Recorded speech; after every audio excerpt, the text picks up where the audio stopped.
Well, 'tis the season, Michael. We're talking it's the political season. We're got a big election coming up here.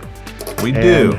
You guys, I know you handle a lot of different, do a lot of political printing for different, and there's a lot of local, obviously, elections and stuff happening. Yes. So. Yes. Well, what do people have to keep in mind if they're running somebody's campaign in terms of what the possibilities are? Well, there's a lot of things. Fundraising, events, getting your mailers out there. A lot of people are also doing chaser mailers, which we can help people with too if you're seeing this video. But, political mailers are something you really want to be timing, planning out, and then knowing the timeline to get your stuff out. So we're a union print shop, so we have the ability to print the union bug on anything printed, your t-shirts, your hoodies, hats. We can even do any kind of posters or signage that you need. If you're, say, walking in a parade and you need a banner and you want the union bug on there to show other people that are union proud or in unions that you care, and you're also shows that you're purchasing local if they're really looking that close at the union bug.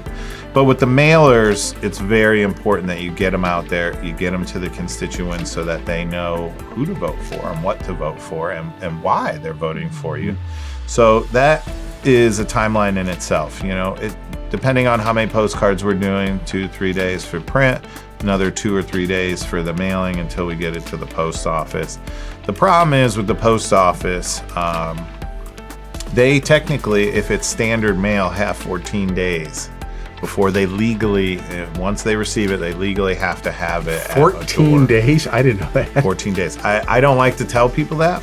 Other people have told me to stop telling people that, but that's the truth. So with political mailers, we'll red tag them, and then usually if it's local, it's 2 to 3 days. Or we can also, we've done this a lot where we've had to truck it to one of the main postal units so that they can disperse it a little bit faster instead of dropping it off at the local main that's unit. that's possible. I know that's here. possible. You bring it to where they're actually shooting it out. Then they shoot it out faster, because if you just take it to Orange, which is the main postal hub here in the Cleveland area, they're gonna have to then truck it themselves with a bunch of other stuff that can slow down the timeline. It actually will also increase the postage sometimes. Well, it does. So that's another reason why we would hire a separate company to truck it to one of the main units in another location, because we're not only doing printing for the Cleveland area, we're doing printing for all over the country, depending who wants what, where, and when, and if they're using our services.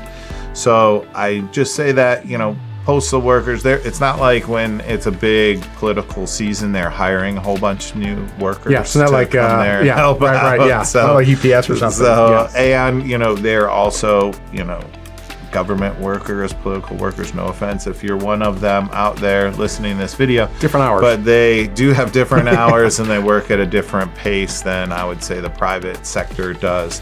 So it's good to really be on top of that and be early with your political mailers.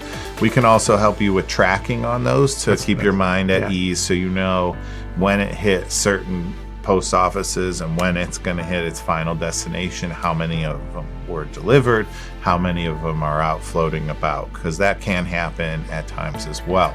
So if you're going for political mailers, please think of us. Foote printing, that's Foote printing. You should printing. vote for Foote. Well, whatever. A printing job for Foote. Hey, just be real clear though. It's for, because obviously I think you guys is primarily printing, and absolutely you can do that. But boy, if somebody wants to sit down even to figure out the timing, can you help? I mean, just to make sure if they're saying, hey, I got a drop here and I want here, and you can go, well, we better to get this done here. That can be very. And also another thing to think of when I say 2 to 3 day timeline, that's if I have availability on press. And if it's political season, I know for us, we get really busy, and I try not to put other people on the back burner, like normal jobs that don't need have a strict hardcore deadline.